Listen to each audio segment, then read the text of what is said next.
schools to embrace digital learning by defining blended learning and developing standards for the blending learning classroom. I just think it's fantastic. The ability to use that computer to supplement, or in some cases, even to let the teacher be a coach with some world-class person teaching. You see it in medicine today. I mean, I can tell you that doctors are very excited about the ability to have easy interaction with world-class physicians. They're not like opposed to that, they're in favor of it. Now we're even, because of what we're doing with our ability to move at almost the speed data at the speed of light, we're actually going to be able to have doctors in an operating room consulting with the doctor in another community in Ohio, helping them to get the operation running. So we definitely want to be moving forward on something like that. Holding all childhood programs to the same high standards to ensure students enter kindergarten ready to learn. Creating clear standards for dropout recovery schools to ensure students in these programs receive high school diplomas as quickly as possible. And there's a place where even these e-schools work. I mean, I went to this graduation ceremony at Ohio State. I couldn't believe how many people got a degree because they were able to go online and have supplement from people, you know, on the ground. A greater flexibility implementation of teacher evaluation by focusing resources on poor performing teachers and allowing for third-party evaluators. Look, help the teachers to do better. Help them to do better. Frankly, I'd like to figure out a way somewhere down the line to pay the really good ones, you know, and the ones that are improving more money. I mean, are you kidding? We do that everywhere else. We ought to be able to do it here. I've talked to you about embedding career awareness and knowledge in all subject areas so these kids can start to, you know, every time I'm with a kid, I always say, you know, and I love children, like, what do you want to be? Well, I want to be a golfer. That's what his father told me yesterday. Well, what do you want to be? Well, I want to be in the NBA. Well, what do you want to be? Well, I want to be a soccer player, okay? I'm waiting for the first kid to say, you know, I want to be a physician. Because kids get caught in that, right? Because that's what they see. That's what dominates everything. You know, I want to be Tiger Woods, you know? So, or I want to be Justin Bieber, you know? But here's the thing. Once we start getting them to think about a little bit, and early, I was like, are you kidding me? We're going to start this in the first and the second, third grade? What are we talking about here? Stan and the team says it can work.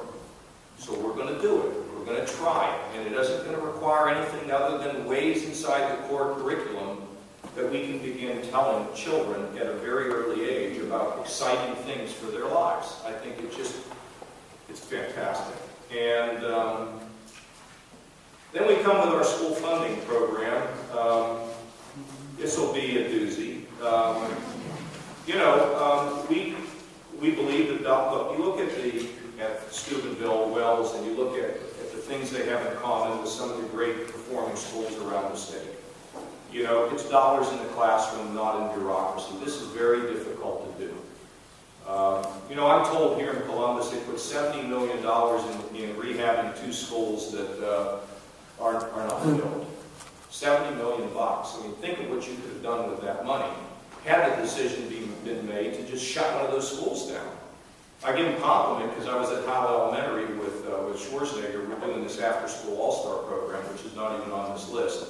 This is a program designed to take kids in the most vulnerable hours of the day once they're out of school and to get them in a place where they can learn more skills with computers and learn how to be more physically fit, which I think is really important for a kid's self-esteem, and I think at the same time also build a little bit about maybe feeding them when they couldn't get anything to eat.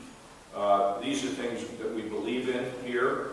But at the end of the day, you know, dollars in the classroom, motivated teachers, strong core curriculum, great evaluation. That's the way we're going to put this together. And the problem that we have in the state is that 67% of our parents think that our public schools are just doing great. And 41% of our students are in remedial programs when they go to college. We have a disconnect. So the minute you start trying to change the school funding formula, you bring on a debate And if there's any change involved, it's hard to get it done. I mean, the one thing that I've learned in this job is if you don't prepare people for big change, the public doesn't like it, unless there's an idea that there's a crisis out there. I'm not convinced by next year, I'm no longer convinced by next year, we'll be able to convince parents that we need significant change. I'm not sure of it. Frankly, it's going to take members of the business community standing up saying, hey, if we don't prove this, I'm not going to hire your kid. And they're going to have to take on personal responsibility to get it done, and you know, there's enough money to go around to raise it, to make everybody aware.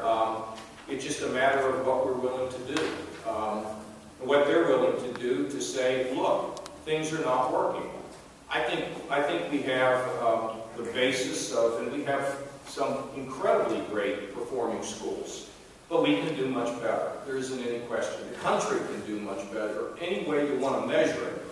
So we're going to do everything we can to get ourselves in that position. And we're going to continue to push reform.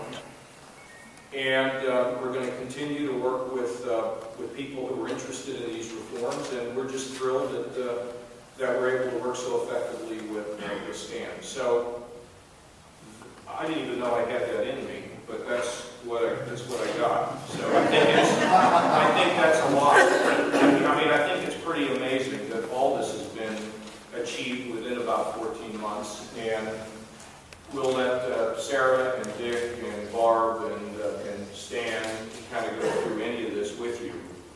But I would just close by telling you this.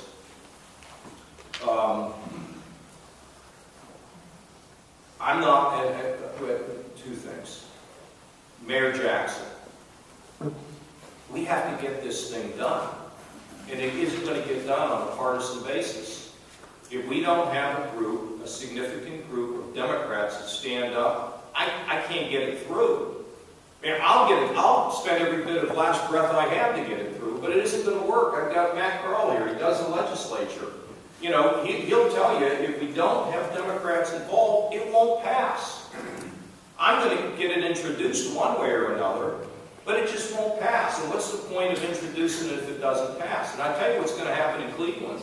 I've been told the business community is walking away. They're not going to support levies. They're done. They are finished with what's happening there. I mean, that's not an acceptable result. It just isn't. We finally have the business community involved. The mayor deserves great acclamation for what he's done. I sort of suspect we'll get there. And for those that are from Cleveland, that have any influence, you know, it's not about your political party. It's not about your political support. It's about these kids. And we just got to get it done. And secondly, whatever we can do to advance education in children, and I'm all ears. If you think we're heading in the wrong way, you need to tell me. But I am not going to take advice from people that just want to keep the status quo, because it's not working. It's failing our children. So, but if you have ideas, we're open. We're all ears. And if you have ideas in the way in which we can do compensation to pay those people who do great jobs, we're all ears. There's nothing that we would take off the table when it comes to improving K through 12. And my goal is to have the best system in the country, because that will help us also with economic development and job creation. So thanks for the opportunity to be here. And thank you for your work.